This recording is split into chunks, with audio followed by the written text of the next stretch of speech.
السلام علیکم ورحمۃ اللہ وبرکاتہ۔ الحمدللہ حمدا کثیرا والصلاة والسلام علی رسولہ وآلہ واصحابہ کثیرا کثیرا، اما بعد۔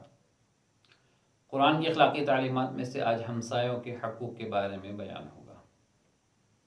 انسان کے اپنے والدین، اپنی اولاد اور اپنے رشتہ داروں کے علاوہ سب سے زیادہ تعلق اور واسطہ وہ پڑوس کے ساتھ ہوتا ہے، بلکہ بعض اوقات تو رشتہ داروں سے تو کبھی کبھی ملاقات ہوتی ہے، کبھی ہفتے میں، کبھی مہینے میں،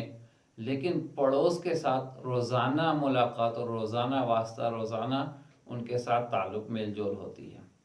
اسی اہمیت کے پیش نظر اسلامی تعلیمات میں پڑوس کے ساتھ تعلقات کو بڑی اہمیت سے بیان کیا گیا ہے، اس کے احترام اور اس کی رعایت کے بارے میں بڑی تاکید فرمائی گئی ہے۔ اسی وجہ سے نبی صلی اللہ علیہ وسلم نے ارشاد فرمایا، ما زال جبریل یوصینی بالجاری حتی ظننت انہ سیورثہ۔ حضور علیہ السلام نے ارشاد فرمایا کہ جبریل امین مجھے پڑوسیوں کے بارے میں ہمیشہ تاکید فرماتے رہے،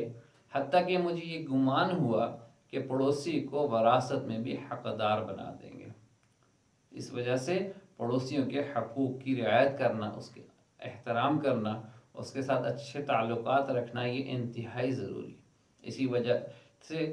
قرآن مجید میں اللہ رب العزت نے ارشاد فرمایا، سورہ نساء کی آیت نمبر 26،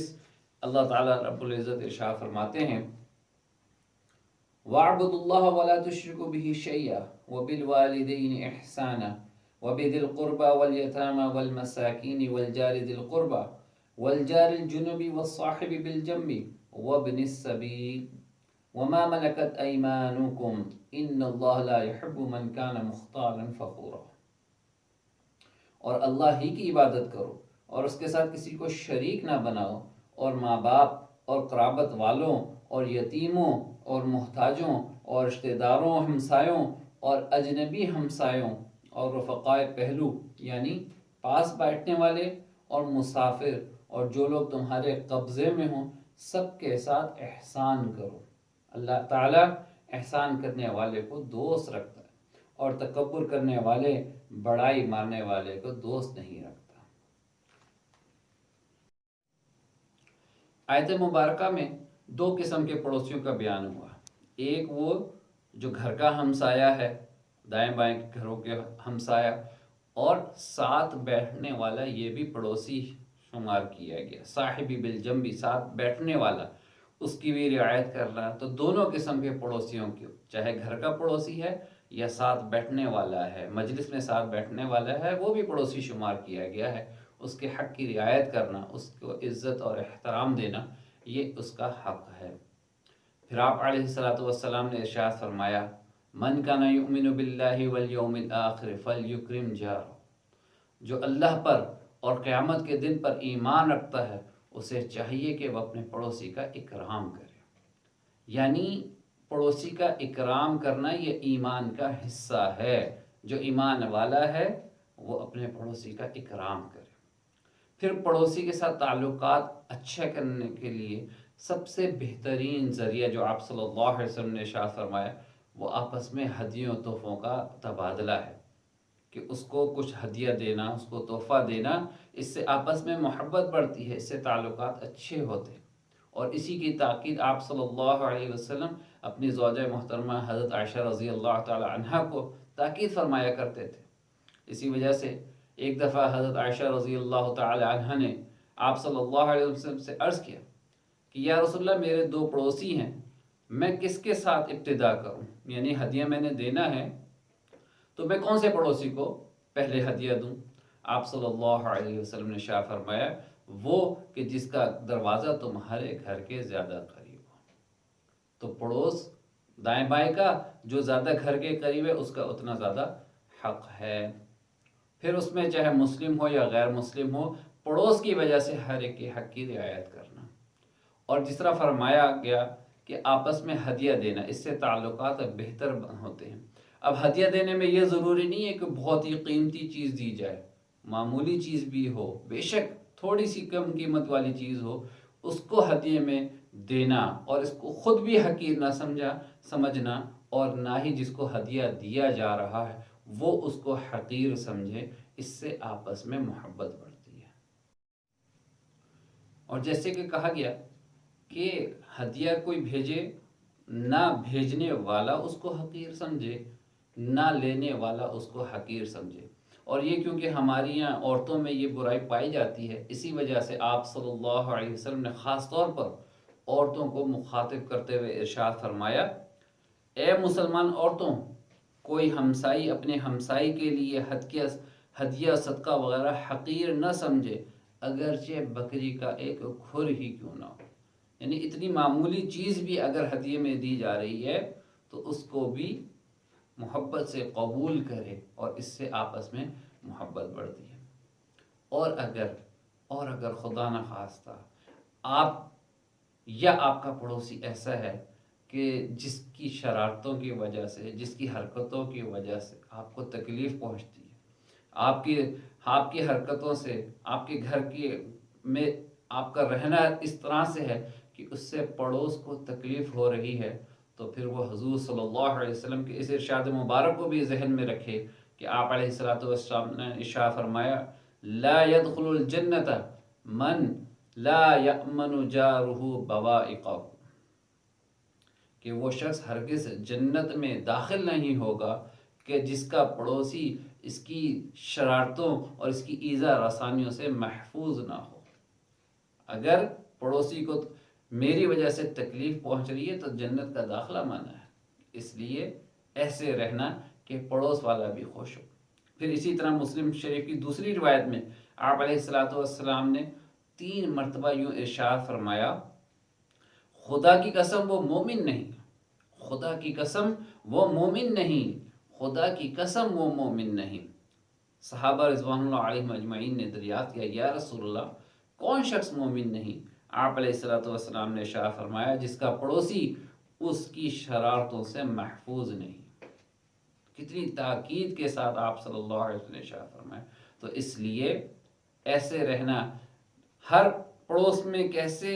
کون سی ایسی حرکتیں ہیں کہ جس کی وجہ سے پڑوسی کو تکلیف پہنچتی، یہ ہر ایک خود ہی سمجھتا ہے، ہر ایک کو پتا ہے کہ میری اس حرکت سے پڑوسی کو تکلیف ہو رہی ہے نہیں ہو رہی، اس لیے اس سے بچ۔ طبرانی معجم کبیر میں حضرت امیر معاویہ رضی اللہ عنہ سے ایک روایت ہے، پڑوسیوں کے حقوق کے بارے میں درس دیتے ہوئے آپ صلی اللہ علیہ وسلم نے ارشاد فرمایا، پڑوس کا تم پر یہ حق ہے کہ اگر وہ بیمار ہو جائے تو اس کی عیادت، اس کی خبر گیری کرو، اگر اس کا انتقال ہو جائے تو اس کے جنازے میں شرکت کرو، اگر کسی ضرورت وغیرہ سے وہ قرض مانگے تو تم اس کو قرض دو، اگر پڑوسی کوئی برا کام کر بیٹھے تو اس کی پردہ پوشی کرو، اس کے عیب کو چھپاؤ، اگر اس کو کوئی نعمت ملے تو اس کو مبارکباد دو، اگر اس کو کوئی تکلیف پہنچے، مصیبت پہنچے تو اس سے تعزیت کرو، اور تمہارے گھر کی عمارت اس کی عمارت سے اس قدر اونچی نہ بنے کہ کہیں اس کی ہوا بند ہو جائے، یعنی تمہاری عمارت کے اونچا ہونے کی وجہ سے اس کے گھر کی ہوا بند نہ ہو جائے، اور تمہاری ہانڈی کی مہک اس کے لیے تکلیف کا باعث نہ بنے، بلکہ اس کو تھوڑا سا سالن اس کے گھر بھیج دو۔ یعنی وہ صورت کہ آپ نے گھر میں کوئی لذیذ شے بنائی ہے تو اس کے گھر بھی تھوڑا سا اس کو بھیج دو، یا پھر ایسے بناؤ کہ ہانڈی کی مہک اس کے گھر تک نہ پہنچے، اور اس کو ہو سکتا ہے اس کو وہ چیز میسر نہ ہو یا کھانے کو کچھ نہ ملا ہو، اور تمہارے گھر کی ہانڈی کی مہک سے اس کو تکلیف پہنچے۔ تو اس حدیث مبارکہ میں آپ صلی اللہ علیہ وسلم نے کتنی زیادہ چیزوں کو بیان فرما دیا۔ عمل کرنے کے لیے تو تھوڑی سی بات بھی کافی ہے، لیکن یہاں تو بڑی تفصیل سے بیان کر دیا گیا کہ پڑوس کے ساتھ کیسے تعلقات رکھتے ہیں۔ اور پھر قرون اول میں ایسے ایسے لوگ گزرے ہیں کہ لوگ ان سے خوش ہوتے تھے کہ یہ ہمیں چھوڑ کر نہ جائے۔ خاص طور پر حضرت عبداللہ بن مبارک ایک مشہور محدث ہیں، ان کا رہنا سہنا ایسا تھا کہ ان کے پڑوس میں ایک یہودی رہتا تھا، مسلمان بھی نہیں، یہودی رہتا تھا، لیکن ان کا اس کے ساتھ تعلق کیسے تھا، جہاں کہیں اس کو کوئی تکلیف پہنچتے اس کی خبر گیری کرتے تھے، اس کے بچوں کے لیے کھانا بھیج دیا کرتے تھے،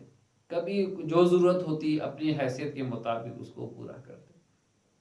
یہودی کچھ عرصے میں کسی وجہ سے مجبور ہو گیا مکان چھوڑنے کے اوپر، تو جب مکان لینے کے لیے لوگ آئے تو یہودی نے کہا مکان کی قیمت 2000 دینار ہے۔ خریدنے والے نے کہا کہ اس علاقے میں اس جیسے مکان کی قیمت 1000 دینار سے زیادہ تو کسی بھی مکان کی نہیں ہے، تم 2000 کیوں مانگ رہے ہو؟ یہودی کا جواب سننے کے قابل ہے۔ اس یہودی نے کہا مکان کی قیمت تو 1000 ہی ہے، 1000 دینار وہ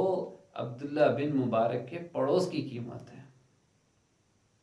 کہ مکان سے زیادہ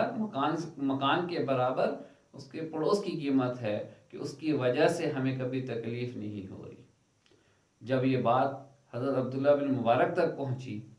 تو وہ اس یہودی کے پاس گئے، اس کو 2000 دینار دیے کہ تم مکان بیچ کے یہاں سے نہ جا۔ ایسے لوگ بھی تھے۔ آج ہم بھی اپنے اوپر غور کر لیں کہ کہیں خدا نہ خواستہ ہمارے پڑوسی ہم سے ناراض تو نہیں ہے۔ بلکہ ایک حدیث میں یوں آتا ہے، ایک صحابی نے عرض کیا یا رسول اللہ مجھے کیسے پتا چلے گا کہ میں اچھا ہوں، میں نیک عمل کرتا ہوں؟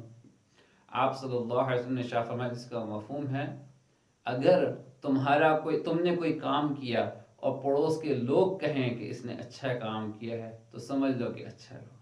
اور اگر تمہارا کوئی عمل ایسا ہے کہ پڑوس کے لوگ یہ کہیں کہ اس نے کیسا برا کام کیا ہے، سمجھ لو تم برا۔ تو اس لیے اپنے پڑوس کے ساتھ اچھے تعلقات رکھنا، ان کی ضروریات کو اپنی حیثیت کے بقدر پورا کرنا، یہ پڑوس کا حق ہے۔ آخر میں ایک دانشور کا قول کہ پڑوس کے بچے بھوک اور افلاس میں ہوں اس سے تو انجان رہنا، لیکن پڑوس کی بیوی اور بیٹی کے کیا معمولات ہیں، کہاں آتی جاتی ہیں، اس کی خبر رکھنا، یہ ہمارے معاشرے کا محبوب مشغلہ ہے۔ اللہ رب العزت ہم سب کو اپنے ساتھ اپنے پڑوسیوں کے ساتھ اچھے تعلقات بنانے کی اور ان کو راحت پہنچانے کی توفیق عطا فرمائے۔ وآخر دعوانا الحمد للہ رب العالمین۔